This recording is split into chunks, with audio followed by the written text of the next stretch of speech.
بسم الله الرحمن الرحيم. الحمد لله رب العالمين، والصلاة والسلام على رسول الله وعلى آله وصحبه ومن والاه، أما بعد.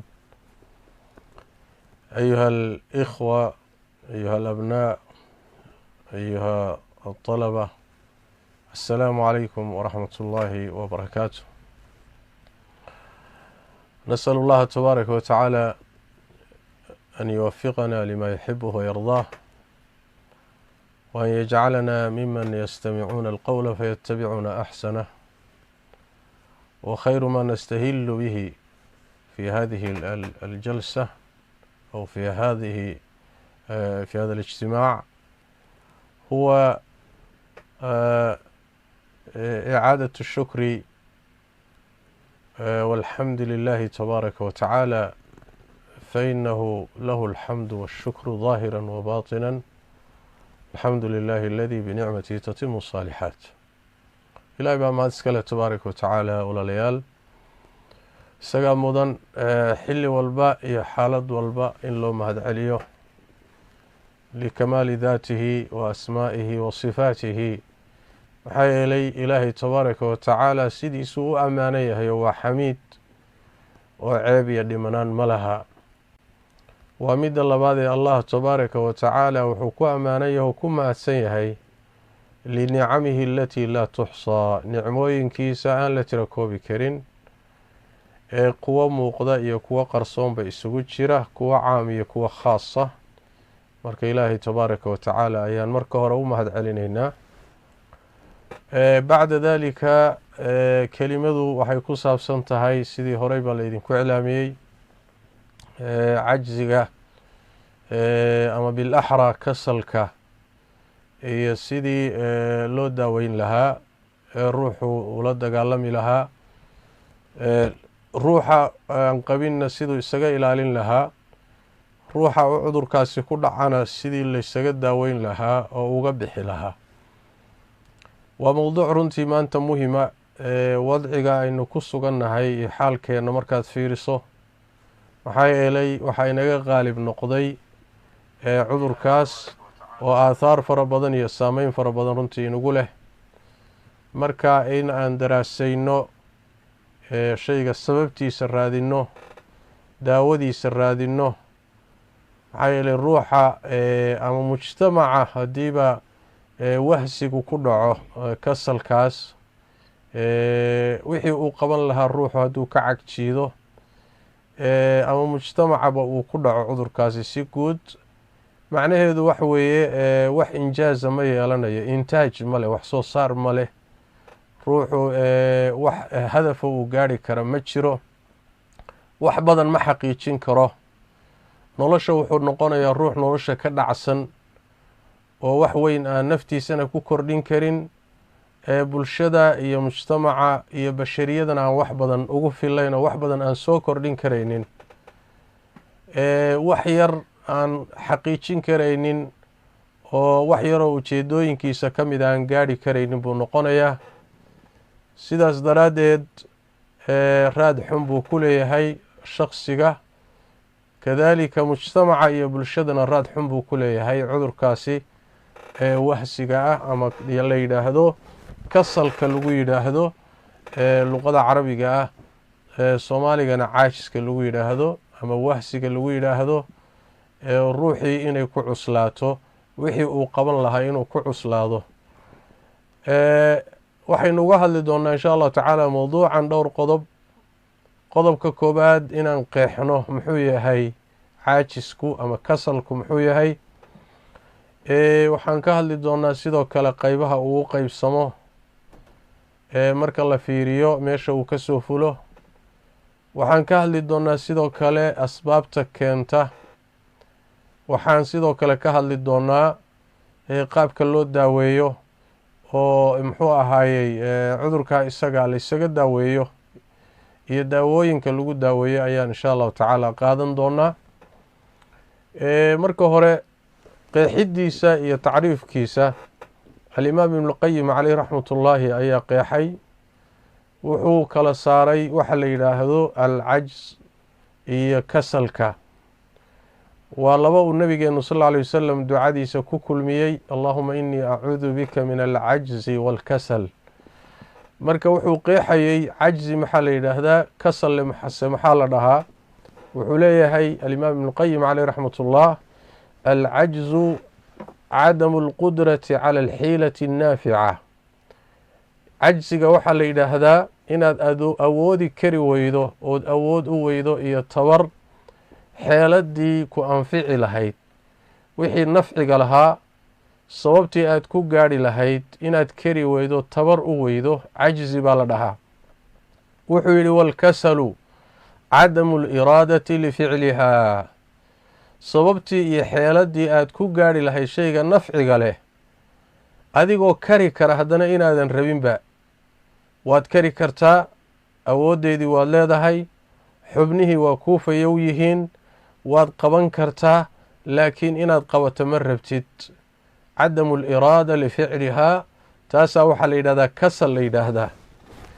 marmarka qaarkood labada kelimo isku wax weye macnaha way isa siiyaan, oo marbaa cajziga waxaa loo isticmaalaa macnaha kasalka oo kale, laakiin kasalka asalkiisu waxa weeye iyo kan ana afka soomaaliga caajiska lagu dhaho waa wixii ood qaban karto oo aada awoodii leedahay oo xubnihii aad ku qaban lahayd aada leedahay oo wax kaa hortaagan uusan jirin, ood haddana aad muxuu ahaayey dhibsanayso ood ka cuslaato oo aad ku dhiiran weydo oo qalbigaagu uu dooni waayo, taa waxaa la yidhaahdaa kasal baa la yidhaahdaa. mar kale wuxuu leeyahay imaam ibnuqayim caleyh raxmat ullah, cajzigu wuxuu yidhi cadamu alqudrati cajzun wa cadamu aliraadati kasal. waa isla macnihii oo kale weye. shayga haddaadan kari karin cajzi baa la yidhaahdaa. haddii aad kari karto laakiin aadan doonaynin inaad samaysana kasal baa la yidhaahdaa. qur-aanka kariimka ah allah tabaaraka wa tacaala waa ka inoogu sheegay labadii wiile uu dhalay nebiyullaahi aadam aabaheen calayhi wacalaa nabiyina asalaatu wassalaam, markuu mid ka mida walaalkii dilay, muddana walaalkii uu waday oo bannaanka yaalay, waa kii ilaahay tabaaraka wa tacaala markii dambe usoo diray tukaha, shimbirkan tukaha la yidhaahdo, oo tusay siduu walaalkii u aasi lahaa. suuratu lmaa-ida siduu ilaahay ku sheegay tabaaraka wa tacaala. markaasuu wuxuu yihi yaa weylata acajaztu an akuuna midla hada alguraabi fauwaariya saw-ata akhi, yacni miyaan ka caajisay inaan walaalkay meydkiisa asturo oo muxuu ahaayey aan dhulka geliyo, miyaan ka caajisay buu leeyahay. marka wuu kari karaa oo awood buu u leeyahay, laakiin kuma hanuunin, ma samaynin, waa ka nacasoobay. marka waa cajzigii oo bimacnaa loo isticmaalay isagoo ruuxu awoodi karaya haddana inay ama aqoontu u diido ama tabartu u diido, intaba cajzi waa la dhahaa. intaa haddaan kaga soo tago, macnaheedu waxa weeye marka lasoo koobo waxaan hadda ka hadlayno shay aad kari weyday oo duruuftu kuu diiday ma aha, ee waxaynu ka hadlayno waxa weye waa shay aad kari karto, awooddiisiina leedahay, haddana inaad samayso aad ka cagjiidayso, aad ka culus tahay, aadan doonaynin, muxuu ahay kaas weye. kaana waa midka kasalka la yidhaahdo ee shareecadu ay kasalka u taqaano wahay. waxaana la yidhaahdaa altathaaqul can taxqiiqi lmaqsuud baa la yidhaahdaa, yacni wixii la rabay in la xaqiijiyo maqsuudka ahaa ee samayntiisii inaad ka cagjiido oo ay kugu adkaato kugu cuslaataa la yidhahdaa. taa waa qeexitaanka oo macnaha caajiska oo bimacnaa kasalku macnihiisu kasal yahay. waxaan uga gudbaynaa qeybihiisa muxuu u qeybsamaa. waxay yidhaahdaan culimmadu waxaa loo qeybiyaa laba qeybood, kasalu lcaqli wa kasalu lbadani waljawaarix baa la dhahaa. in ay xubnuhu waxaan dhihi lahaa midda hore caqligu inuu caajiso, oo macnaha waxaa laga wadaa xubnuhuna way cibaadaystaan, caqliguna waa cibaadaystaa. mid walba cibaadadii loo abuuray inuu samayn kari waayo oo ka cuslaado ayaa la yidhaahdaa kasalka. oo mathalan caqliga waxaa loogu talagalay inuu ilaahay aalaadiisa, nicamka ilaahay iyo aayaadka ilaahay kowniga ah iyo kuwa tansiiliga ah intaba inuu caqligu uu ka shaqeeyo, inuu fikiro, inuu yani waxway u fiirsado, inuu tadabburo, inuu tafakuro. marka caqligaagii haddii uu aayaadkii ilaahaye kowniga ah iyo kuwuu soo dejiyey hawshii loo dirayo shaqadii uu qaban waayo, waxaa la dhahayaa waa caqli caajizay, waa caqli bimacnaa waxweye kasal ku dhacay baa la leeyahay. midda labaadna waxa weeyaan waa badanka iyo jidhka caajiska ku dhaca, oo isaguna waxa weeyaan wixii wanaagsanaa in aad ka cagcuslaato, in aad dooni kari weydo, adoo awooddiile inaad samayn weydood ku dhaqaaqi weydo, taana waxaa la yidhaahdaa cajzu lbadan waljawaarix. xubnihii baan samaynayninba. qalbiga laftiisii waa iska marmarka qaarkood wuu rabaa, wixii waad jeceshahay, waad doonaysaa, laakiin kuma tillaabsanaysid, mana samaynaysa. arrintaa iyada marka labada qaybood baa loo qaybiyaa. mar yani bini aadamka caqligiisay ku dhacdaa, marna jidhka iyo xubnaha ayay ku dhacdaa. inta haddaan qeexidda kaga soo baxno, waxaa mudan inaynu tilmaano shay kasta oo bini aadamka isbeddeloo ku dhacayaay asbaab buu leeyahy. bini aadamku asal ahaan yani ilaahay tabaaraka wa tacaala dabeecada uu ku abuuray baa jirta oo uu ku yimaado, laakiin wax walba sabab buu leeyahy. marka nusuusta la fiiriyo qur-aanka kariimka iyo sunnada nebiga sala allahu calayhi waalihi wasalam oo cudurkan aada uga hadlay oo siyaabo kala gedisan u tilmaamay, markaynu fiirino waxaan dhihi karaynaa asbaab fara badan baa keenta. nusuustu waxay sheegtay asbaabta keentay inuu ka mid yahay shaytaanku, oo isagu wixii wanaagsan oo masaalixda adduunyo iyo midda aakharaba leh aan la rabin bini aadamka, oo bini aadamku inuu guul daraysto oo uusan waxba xaqiijinin oo uu fashilmo ayuu ka shaqaynayaa. ta labaadna waxa weeyaan annafsu alammaara bisuu, waa nafta kugu jirta muxuu ahaayey xumaanta ku amraysa, wanaagga iyo khayrkana aan kula jeclayn, oo iyadana shaytaankay wada shaqaystaan oy saaxiib yihiin. labadaasaa inta badan asaas u ah bini aadamka iyo caajiska ku dhaca, iyo inuu waxba xaqiijin waayo ama uu fashilmo oo wax badanay u suuroobi waayaan. khaasatan waxa uu doonayaa hadduu yahay daaco iyo wax aakharo iyo ilaahay u dhoweynaya tabaaraka wa tacaala hadduu yahay, inta badan halkaasay ka yimaadaan asbaabta keenta caajiska. haddaynu asbaabtaasi sii tafsiilino, waxaa ka mid a ruuxa caqiida xumadiisa, khaasatan munaafiqnimada iyo iimaankoo daciifa. lianna iimaanka ruuxu waa shayga xoojiya oo xubnaha xoogga geliyo weye. markii ay xubnuhu wax khayra samaynayaan ama wanaag ku tillaabsanayaan ama inay ahdaaf xaqiijiyaan doonayaanba, waxa xoojiya oo qalbiga xoojiya oo xubnaha dira oo sidii injinkoo kale ama matoorkoo kale riixa waa ruuxa iimaankiisa iyo intuu dhan yahay. qanacsanaanta uu shayga ku qanacsan yahay baa qeyb weyn ka ah. sidaas daraaddeed baad arkaysaan qur-aanka kariimka ah markii ilaahay tabaaraka wa tacaala wax maslaxadeenna ku jirto inoo dirayo, waad arkaysaana waxaa lagu bilaabayaa yaa ayuha aladiina aamanuu, mu'miniintiiow baa la leeyahay. bimacnaa waxa weye qodobkii ama mabdi'ii shaygan inugu riixi lahaa, oo injinkii oo kale, baabuurka injinkiisii oo kalea marka hore la baraarujinaya, laynoogu yeedhayaa yaa ayuha aladiina aamanuu, kadibna wixii layna amri lahaabaa ka dambeeya. macnaha waxaa sii xoojinaya walaalayaal, munaafiqiinta rabbi tabaaraka wa tacaala markuu ka hadlayay fi lqur'aani alkariim wuxuu ku tilmaamay wahsigaas iyo cajsigaa ayuu ku tilmaamay, khaasatan taacaadka iyo waxyaalaha khayraadka markay samaynayaan. aayad qur-aanka ka mid rabbi wuxuu ku yidhi waidaa qaamuu ila asalaati qaamuu kusaala yuraa'uuna annaas. salaadda markay isu taagaan way istaagaan salaadda ayagoo wahsanayoo caajisan, ayagoo cadjiidaya. taasi waxa weye waa xubnihii waaye. qalbigoodiina ilaahay waa ka warramay oo wuxuu yihi yuraa'uuna annaas, qalbigana istustus iyo inay dadka istusaan baa ku jirta. xubnahoodiina waa wahsanayaan oo iyagoo caajisan bay salaada isu taagayaan. aayad kale rabbi wuxuu uhi tabaaraka wa tacaala walaa ya'tuuna asalaata ilaa wahum kusaala salaada ma yimaadaan ilaa iyagoo wahsanaya mooye. maxaa keenay munaafiqiintu? sababta waxa weeye waxaanay samaynayaan ma rumaysna, salaadan kuma qanacsana, cibaadaadkan kuma qanacsana, taacadan kuma qanacsana. mar haddayna ku qanacsanayna cagjiid iyo rafaad iyo caajis bay ku imaanayaan. marka ruuxa iimaanka iyo rumaysnaanta shayga uu rumaysan yahay iyo mabda'a qeyb weyn bay ka tahay in uu si firfircoonila u sameeyo. waa qodobka koobaad wahay.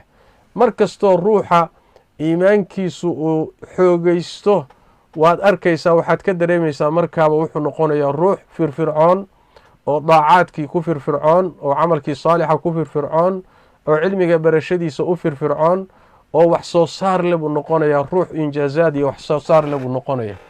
mar kastoo ruuxa iimaankiisu hoos u dhaco iyadana natiijadeeda waa laga dareemayaa, wuxuu noqonayaa ruux muxuu ahaayey wax walba ku adag yihiin, wanaaggii jecel laakiin wanaaggii aan samaynaynin, oo wixiiba muxuu ahaayey buur si isagoo buur kurayoo kale ama samada fuulayoo kale ku noqonaya wax yar markuu doonayo inuu qabto. qodobkaasi waa qodobka koobaad, waana qodobka asaasiga weye.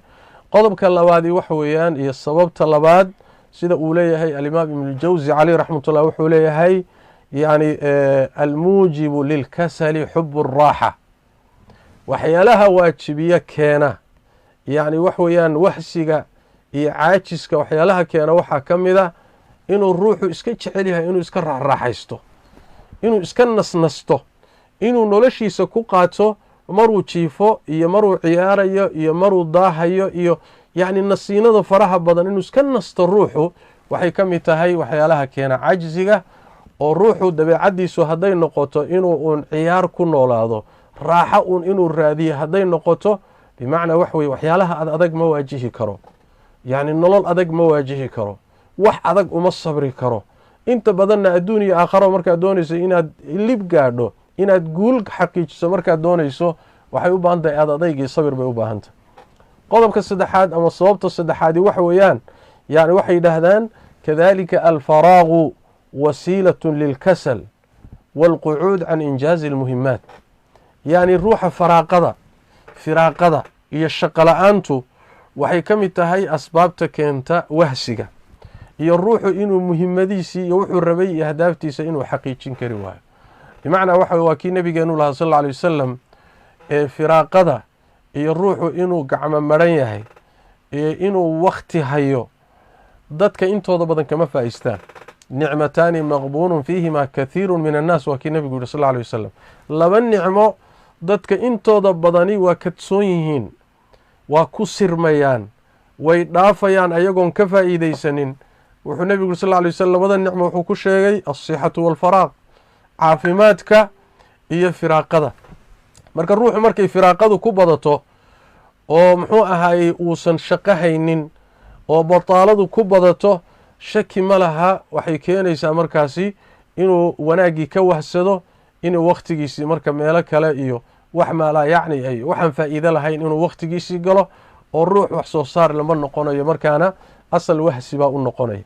waxaa ka mid a asbaabta waxaa ka mid a culimmadu sheegaan attaraf, oo macnaha wax weeye ruuxu in uu muxuu ahaayey nicmada adduunyada iyo barwaaqadeeda inuu ku kalax tago, inuu barwaaqada israaciyo, inuu macmacaanka israaciyo, inuu nasiinada israaciyo oo uusan waxba qabsanin. mathalan waxay ku mithaaliyaan ruuxa hadduu shaqooyinkiisii isagu uu qabsan lahaa cid kale isaga wareejiyo, wuxuu caadaysanayaa oo dhaqan u noqonaysa inuusan waxba qabsaninba. sidaas daraaddeed baa waxaa fiican bay leeyihiin wixii adiga aada qabsan karto inaad qabsato waaye. nabigeenu salawaatu rabbi wasalaamu caleyh waa kii saxaabadiisa ku tarbiyeeyey ilaa heer uu gaadhsiiyey inayna dadka waxyaalaha caadaadkaa ee bini aadamku u kala baahan yahay xataa oo bannaan oo isaga bannaan inay ka kaaftoomaan. ilaa heeray gaadheen in mid iyaga ka mida ushu hadday ka dhacdo uusan mid kale iisoo qaadhihin, bal inuu isagu u dego oo uu soo qaato.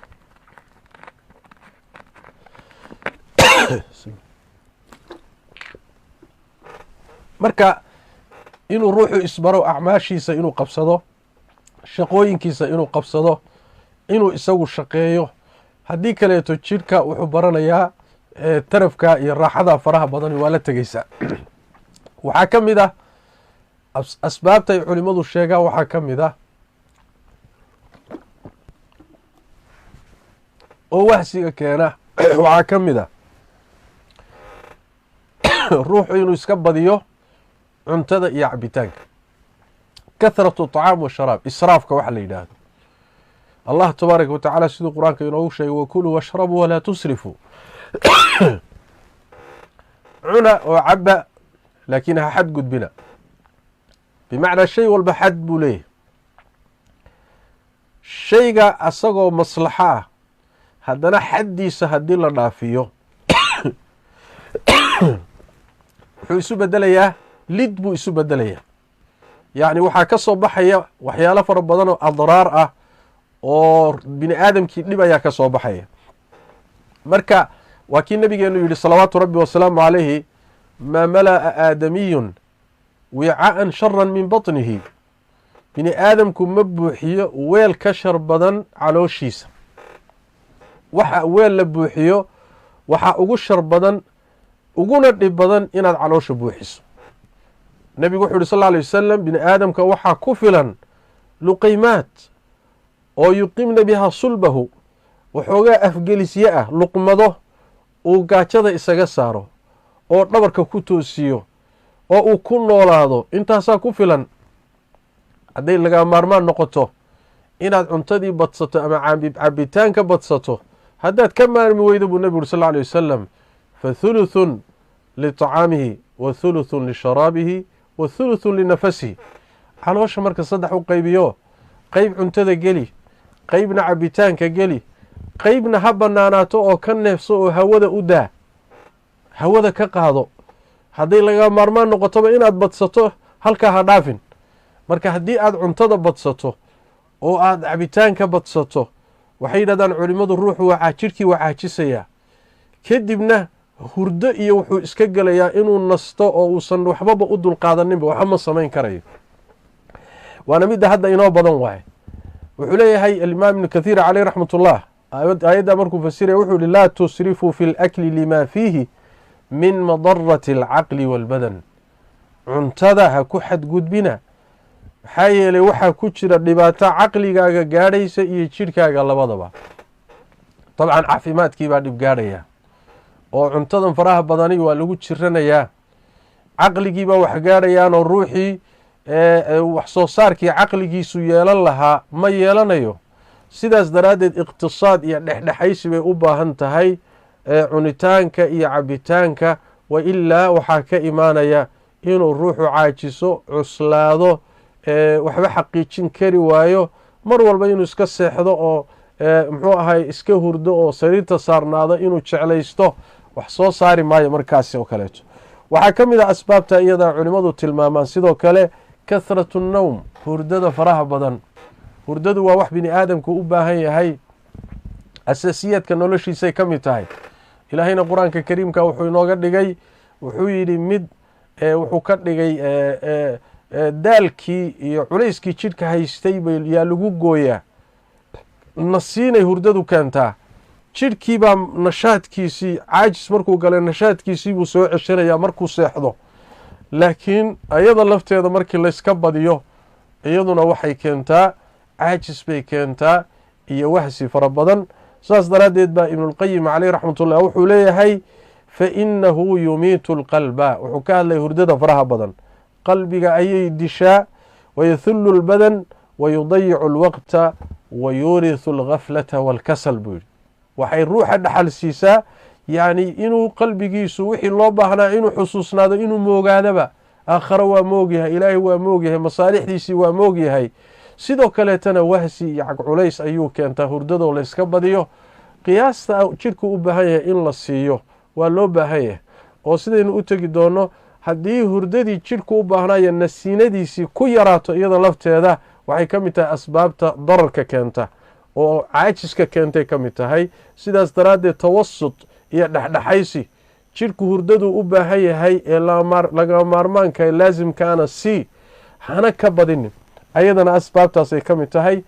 waxaa ka mid a wahsiga waxyaalaha keena khaasatan daacada iyo khayraadka iyo waxyaalaha wan wanaagsan, cilmiga barashadiisa, cibaadaadka, waxyaalaha khayrka ah inta badan ruuxu inuu ka wahsado waxaa keena waxaa ka mid a tuulu lamal iyo didiilada dheer. waad noolaan doontaa, cimri baa kuu laaban, dhalinyaraad tahay. maaweelada inta badan shaydaanku bini aadamka uu ku maaweeliyo oo inuu kaaga dhigo in yacni waxweye nolol badani kuu laaban tahay. taana waa taa qur-aanka iyo sunnadu aada uga digeen oo uu nebigu leeyahy sal alla alay wasalam muxuu ahay kun fi dunyaa kaannaka gariib oo caabiri sabiil. adduunyada markaad joogto waxaad noqotaa sidii adigoo qariib ah ama jid gudbayoo kale. cabdullaahi ibni cumar xadiidka markuu warinaya waa kii lahaa idaa amsayta falaa tantadir asabax waidaa asbaxta falaa tantadir ilmasaa. haddii galab kuu soo gasho ha qorshaysan inaad berri subax gaadhayso, haddaad subax gaadhana ha ku talagelin inaad galabtii gaadhayso. yacni waxa weye qorshahaaga mar walba ku talagal in saacaddaa iyada lagu imaan karayo. mar kastoo ruuxu yidi diilada dheer iyo waad sii noolaanaysaa soo gaabiyo, wuxuu gelayaa dadaal, wuxuu gelayaa ka gaadhsii, wuxuu gelayaa wakhti badani kuma laabnee durbo wa xaqiiji, cilmiga baro, camalkii xaqiiji, cibaadaadkii iska toosi, muxuu ahaayey berri baad dhimanaysaa. diyaargarowgaasu ruuxu gelayaa. mar kastoo dhanka kale waad sii noolaynaysaa iyo diiladu la dheeraatana ruuxaasi caajis fara badan ayaa ku dhacaya iyo wahsi fara badan. waxaa ka mid ah asbaabta keenta wahsiga keenta iyo cajziga suxbatu ahli lkasal.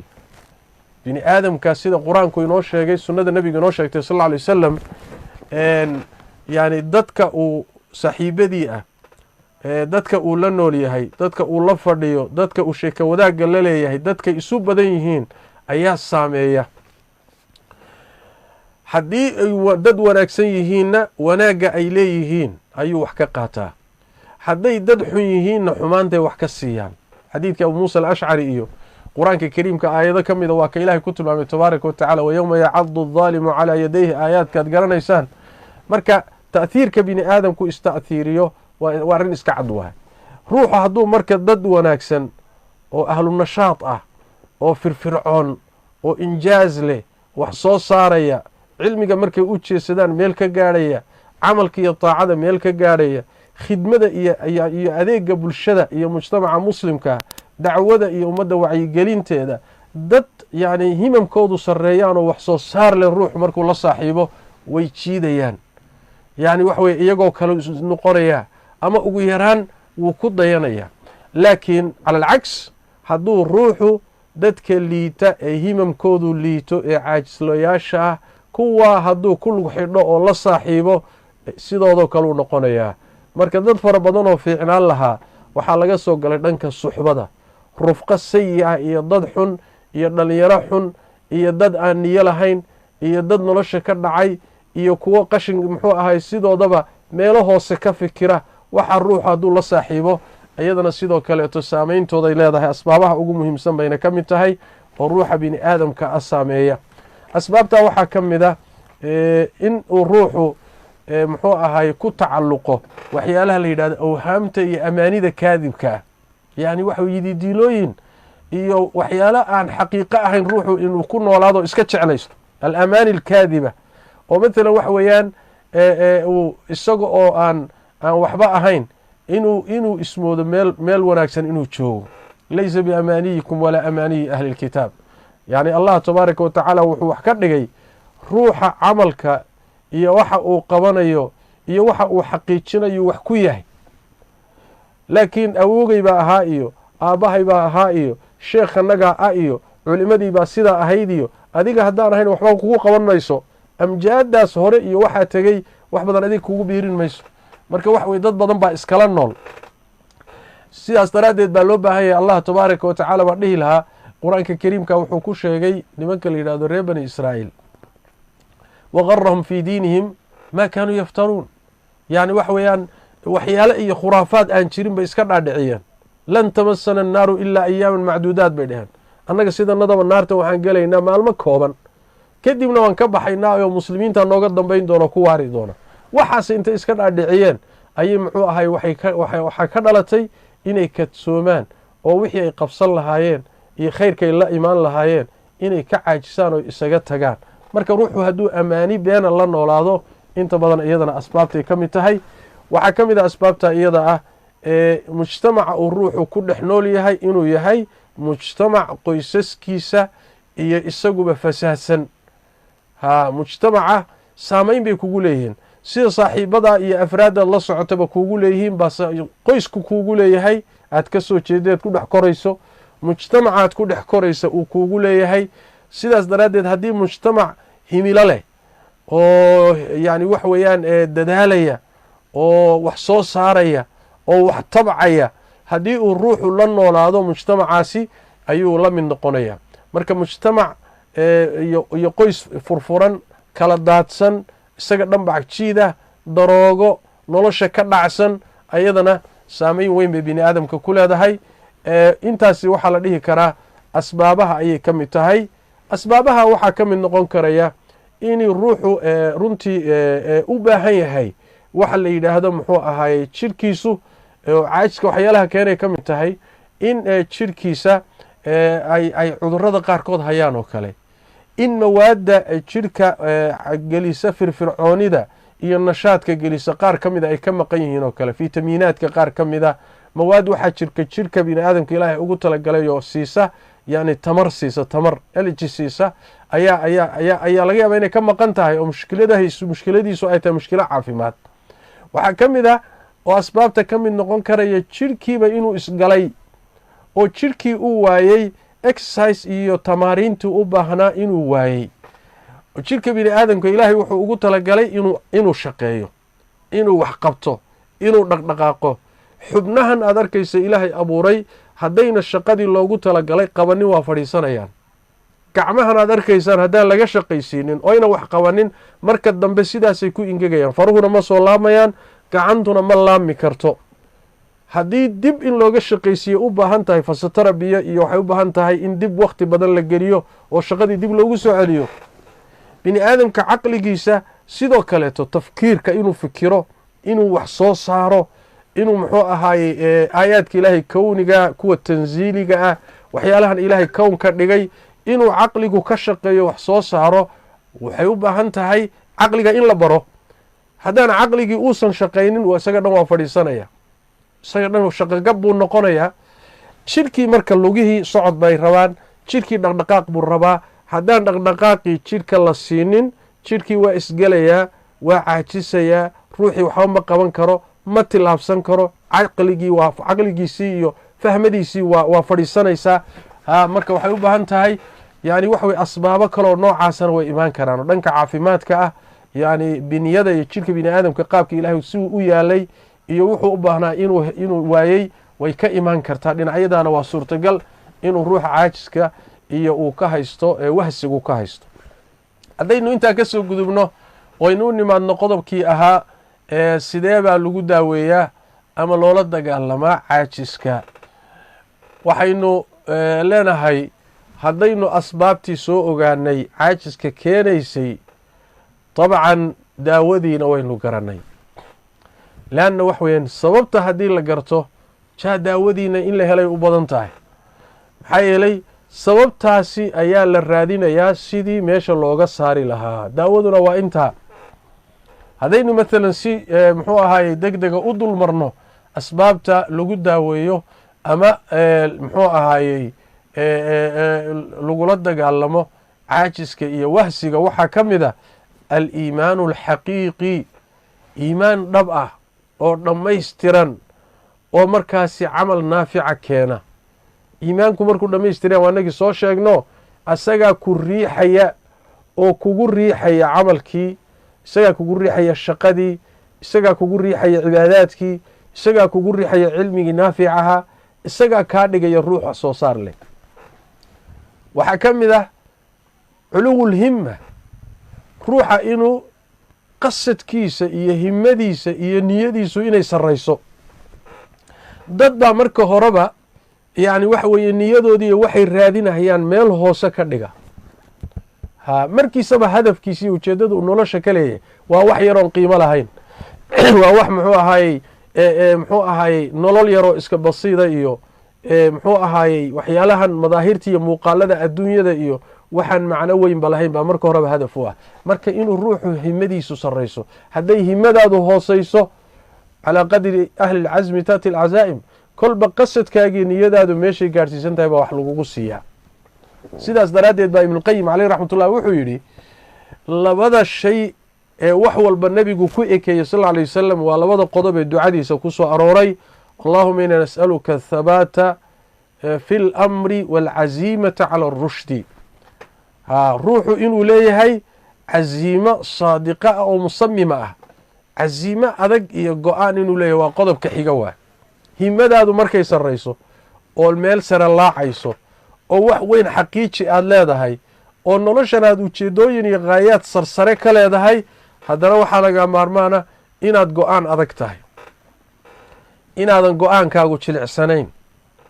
maxaa yeelay go-aankaagu hadduu jilicsan yahay, ilaahay sunankiisa waxaa ka mida bini aadamka markuu wax ku tillaabsado wax doonayo caqabadaa la hor dhigayaa, challenges baa hor imaanaya, wuxuu rabay durbal lama fududaynayo, waxaa la tijaabinayaa oo la ikhtibaarayaa oo la ibtilaynayaa bal ilaa heerka ay gaadhsiisan tahay sabirkiisa iyo sida uu ugu sabri karo ama ugu sabrayo inuu gaadho meeshuu u socdo. marka caqabaad wax yar markay kaa hor yimaadaan, haddaadan lahayn niyadii iyo casiimadii aad kaga gudbi lahayd, haddii aadan lahayn sabirkii iyo adkaysigii aad ku jiidhi lahayd waxyaalaha kaa hor imaanaya, ayadana waxba ma xaqiijin kartid. cilmi baad doonaysaa inaad barato, mithaal aan soo qaadano, daalibulcilmi baa tahay, waxaad doonaysaa inaad barato culumta carabiyada, naxwadii baad ka bilowday, ajruumiyadii baad ka bilowday, alkalaamu huwa allafdu almurakabu almufiidu bilwadci, markii lagu bilaabayba way kuu bixi weyday, way kuu fududaan weyday, fahamkeedaa kugu adkaaday. haddaad tidhaahdo war meeshani wax kama soo socdaanood isaga dhaqaaqdo, hade waxba ma xaqiijin kartid. sarfigii markaad tagto sidoo kale wax yar hadduu kugu atay haddaad isaga dhaqaaqdo waxba ma xaqiijin karaysid. wakadalika culumtii kale, wakadalika masaalixdii kale adduunyada sidoo kale. ruuxu marka wax weeye inuu leeyahay laba qodob. qodobka koobaadi wax weeyaan himo sare inuu leeyahay, midda labaadna himada sare iyo hadafka sare casiimadii uu ku xaqiijin lahaa iyo go-aan adag iyo niyad adag inuu u leeyahay iyo sabirkeedii. qodobka saddexaadii wuxuu yahay ama afaraad, annadaru fii xusni caaqibati alcaamiliin, dadkii shaqeeyey oo wax soo saaray oo cilmi dhaliyey oo camal dhaliyey oo taariikhda galay oo muxuu ahaayey adduunkan wax ka tegey, in aad muxuu ahaayey caaqibadoodii iyo ciribtoodii iyo siyarkoodii iyo taariikhdoodii iyo inaad akhrido. kuwii iyaga cagsigooda ahaana sidoo kale inaad caaqibadoodii iyo waxay ku dambeeyeen inaad akhrido, leanna taariikhdu waa muhim. bini aadamka saas daraaddeed baa qur-aanka kariimka ummadihii hore qasaskoodii iyo qisooyinkoodii baa aada qur-aanka ugu badan. waa idinka arkay nebigeenna salawaatu rabbi wasalaamu caleyh siiradiisii baa la qoray, saxaabadii iyo taabiciintii iyo a'imadii iyo culimadii iyo taariikhdoodii baa la qoray. waxa loo qoray wax weeyaan duruus baa ku jirta. halkaa baa waxaad ka baranaysaa markaad akhrido dadka noocaasa iyo siday wax ku soo saareen iyo dadaalkoodii iyo nashaadkoodii, shaki ma laha wax badan baa kaaga baxaya. waxaa ka mid ah oo qodobka shanaad uu noqon karaa firaaqada inaad buuxiso oo wax naafica aad ku buuxiso. waa alxirsu cala annaafic. wakhtigaaga inuu bannaanaado jaanis ha u siinin. haddii wakhtiga aad bannayso ma bannaanaanayee naftu meel kaley kula aadi, wax kalayna ku buuxin oon ku anfacaynin. waa ka nabigeenu yidhi sal lla alay wasalam xadiidka fii saxiixi muslim min xadiidi abi hurayra, ixris calaa maa yanfacuka wastacin billaah. dadaal horta, dadaal la-aan wax lama gaadhee dadaal. haddana waxaad ku dadaalayso ha noqdo wax nafci leh, cilmi naafica, camal saalixa, yacni muxuu ahaye mataalib mubaaxoo dunyawiya oo shareecadu kuu bannaysay, wax naafica ku dadaal. marka wax weeye haddaadan dadaalinoo wakhtigaagii aadan buuxinin oo aadan khayraad iyo wax wanaagsan ku buuxinin, waktigu wax weeyaan asagaa markaasi ku maamulanayo oo ku wadanayo. waxaa ka mid a asbaabta iyada ah in sidaan soo tilmaanayba ruuxu uusan adduunyada iyo dhaldhalaalkeeda israacinin oo uu noloshiisa qayban ka mid a adayg geliyo. ruuxu siduu kolba u koro iyo qaabku u koro iyo noloshuu ku nool yahay saamayn bay ku leedahay caajiska inuu ka baxo oo wax soo saar iyo himilo yeesho ruux. saas daraaddeed baad waxaa arkaysaan hadda oo mithaalba noqon karayaba adduunka dadka hadda aada u dadaalaya oo aqoontii waxbarashada ku dadaalaya oo inay wax noqdaan doonaya waa dadka baahida iyo faqriga iyo rafaadka kusoo koro waay. baynamaa dadka caruurta taajiriinta ee tarafka ku kora ee koolkoolinta ku kora ee nolol weygoodba gaajo iyo aynan oon iyo rafaad arkin ku koraayay in ay wax weyn soo saaraan oo nolol adag qaabilaan ma xamili karaan. sidaas daraaddeed noloshaada qayb ka mida geli oo ha noqonin mutanacim un kolba dhaldhalaalka iyo barwaaqada raaca ha noqonin muxuua isxakame. waxaa ka mid a asbaabtaasi guusha lagu gaadhay ee caajiska lagaga baxo ama lagula dagaalamo inuu ruuxu ahdaaf sare leeyahay oo uu ku dadaalayo siduu ku xaqiijin lahaa. ahdaaf inaad muxuu ahay cilmiga barato, inaad caalim noqoto, inaad ku camal fasho, inaad ummadda u adeegto, inaad daacin noqoto, inaad yani mucalim noqoto, mucalimu lkhayr noqoto, inaad imaam fi diini noqoto. ruuxu ahdaaf sarsare inuu leeyahay, haddana ahdaaftiisi siduu ku gaari lahaa waa inuu qorsho iyo balaan u sameeyo. haddana ahdaaftiisii iyo balaankii waa inuu sii qaybiyo oo qayb kolba u fuliyo. maxaa yeeley bini aadanka naftiisu waxay jeceshahay in la maaweeliyo. haddii hal mar lagu sii daayo wixii oo dhan dabeecaddeedu way niyo jabi. waa ka nabigeenu yidhi salawaatu rabbi wasalaamu calayhi yani wax weeyaan calaykum bima tutiiquun, waxaad kari kartaan uun sameeya. fa ina allaha laa yamallu xataa tamallu, waxaydan kari karin nafta ha saarina. waxoogaa marka waxay u baahan tahay in la sasabo, waxay u baahan tahay nafta bini aadamku in la maaweeliyo. waa caruurta yaryarkoo kale marka muxuu ahay geediga iyo safarka iyo la yahay ayaa waxaan garanayaa baadiyaha markaanu soconno marka ilmuhu daalo ayaa waxaa laleeyahay geedkaasaan degi doonaa.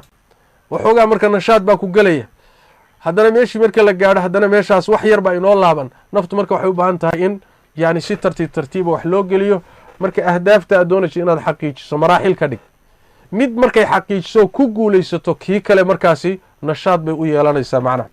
waxaa ka mid ah saan horeyba usoo sheegnay cuntada iyo cabitaankaagu inayna xadgudub noqonin ee dhexdhexaad ka dhigto. wakadaalika hurdada iyadana waan kasoo sharaxnay. waxaa ka mid ah dadka ahlul ijtihaadka ah ee dadaala ee wax soo saara ee muxuu ahay inaad la saaxiibto. bulshada aada dhex joogto intaad fiiriso dadka kula da-da ama kaa weyn ama muxuu ahay kaa yar intooda wanaagsan ee dadaalka iyo nashaadka iyo waxqabashada iyo wax soo saarka iyo mustaqbalka leh kuwaa ku xidhan oo la saaxiib. waxaa ka mid ah in ruuxu uusan amaanida kaadibka ah inuusan wuxuun waan iska jeclahay waan rabaa oo aan camal lahayn. laa yunaalu alcilmu biraaxati اljasad. cilmi baad matalan doonaysaa nasiino laguma gaadho. wax weyn baad doonaysaa inaad xaqiijiso nasiino laguma gaadho. waxan kadaata ilaahay baa sameeyey, wuxuuna u sameeyey kolba sida dadaalku addoonku u sameeyo bicawni illaahi tabaaraka wa tacaala in wax lagu siiyo.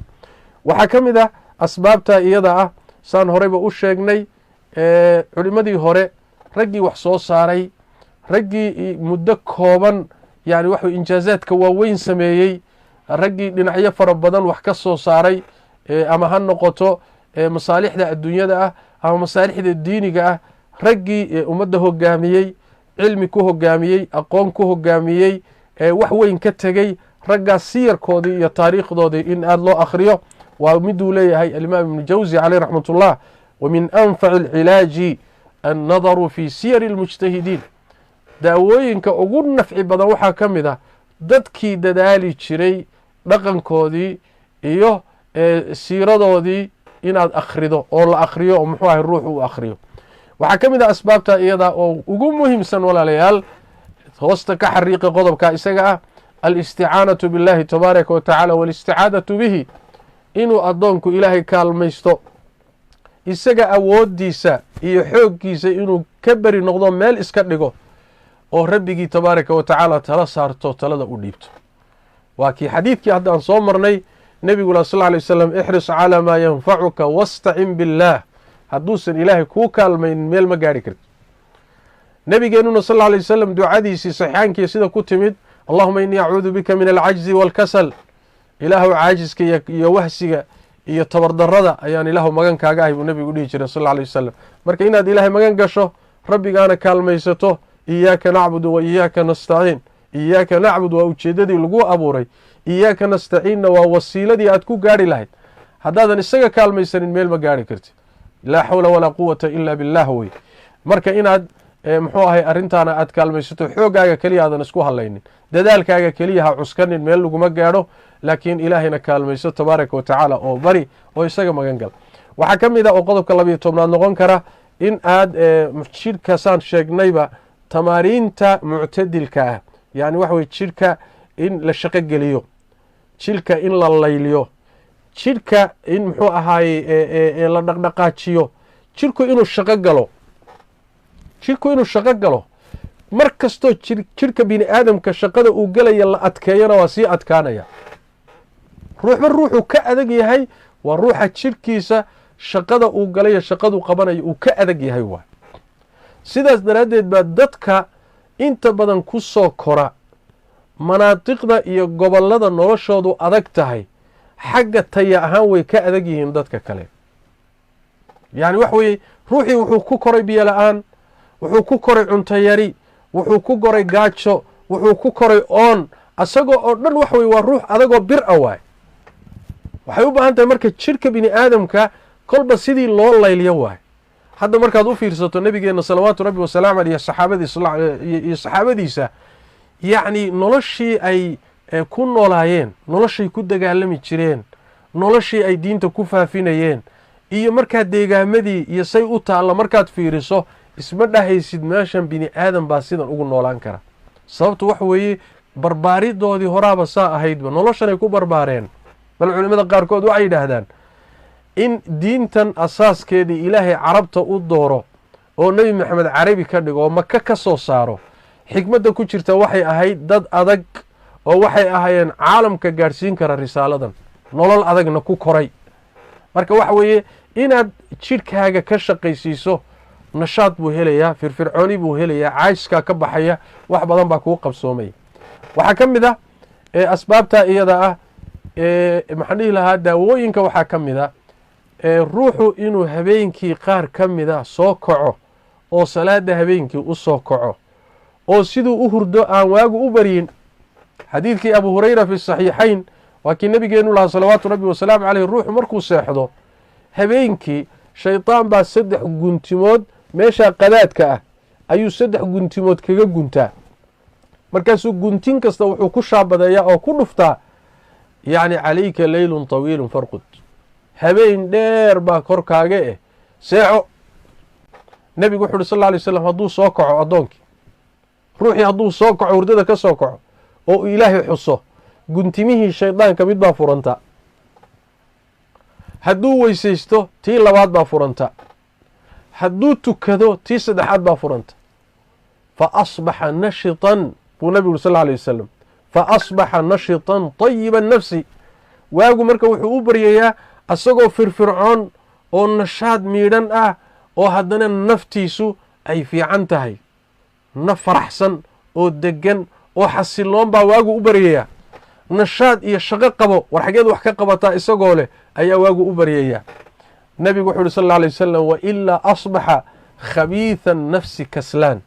hadduu habeenkii ruuxu salaada u kici waayo waagu u baryo suu u hurday, nebigu wuxu uhi sal alla alay wasalam waagu wuxuu u baryaa isagoo naftiisu liidato oo caajisan oo rafaadsan oo muxuu ahaaye gosha ka kicila oo isaga dhanba isla hadlaya. sidaas daraaddeed aad bay muhim u tahay habeenka qaar ka mid a, khaasatan gelinka dambe oo kale, intaad soo kacdo inaad rabbiga tabaaraka wa tacaala aada la munaajooto oo salaad u soo kacdo oo aad yani wax weeye salaada subax ku tukato. markaasi wax weeyaan nashaad fara badan baad helaysaa macnaha, sida nabigeenu noo sheegay sal alla alay wasalam. waxaan ugu dambaysiinayaa daawooyinka waxaa ka mid ah muxuu ahaaye caqliga bini aadamka oo jidhka waxaa maamula qalbiga. caqliga iyo qalbigu ma isku mid baa mise way kala duwan yihiin? waa masale ay culimmadu doodeeda qabaan. laakiin waxaan ka wadaa caqliga hadduu caajiso jidhkuna waa la caajisaya. waayahan dambe waxyaalaha qeyb ka qaadanaya waxaa ka mid a caajiska ina haysta iyo wahsiga waxa weeyaan miidiyaha qeybka ah. teknolojiyada iyo taqaniyaadkan wakhtiga intiisa badan inaga qaatay oo muxuu ahaayey boqolka nooc leh, social mediaha leh, muxuu ahaayey qanawaadka fadaa'iga a leh, noocyadan kala gedisanee hadda arlada ka batay ee bini aadamkii ku furan oo ruuxii uu mar walba ku jiro, mar walba uu ku mashquulsan yahay, waxay keenaysaa ruuxa caqligiisii iyo maskaxdiisii inay daasho, waxaan macno lahaynna ay ku daasho, waxaan midho soo saaraynin oo aan natiijo lahaynna uu wakhtigiisii ku lumo. sidaas daraaddeed teknolojiyada wixeeda aan naafica ahayn, miidiyaha wixiisa aan naafica lahayn, macluumaadka ka socda wixii aan nafci lahayn, wakhti badan yaan laysaga bixinin. maxaa yeelay halkaa haddii wakhtigaaga intiisa badan galo wax soo saar ma yeelanaysid, bal waxaa laga yaabaa inay ummado kale kugu shaqaystaan. maskaxdaadiiba ummado kale u adeegaysaa, qolyo kalea kugu shaqaysanaya, wakhtigaagii ummado kalea haysta. see wax ku soo saari marka? seed wax ku gaadhi? seed ujeedooyinkaa ku xaqiijinay? marka waxa weeye waa in xilli yar oo kooban oo aad wax nafcile ka raadinayso, war aad u baahan tahay, macluumo cilmi ah, yacni wax weeyaan xidhiidh mubaaxa oo kooban, intaa waxaan ka ahayn waxaa loogu talagalay ama wuxuuba inagu hayaa wax weeye inuu masaalix fara badan oo adduuniya aakharaba ina seejiyo. waxaan ku gabagabaynayaa, warka waa idinku dheereeyey, ilaahay tabaaraka watacaala towfiiqda hayna waafajiye.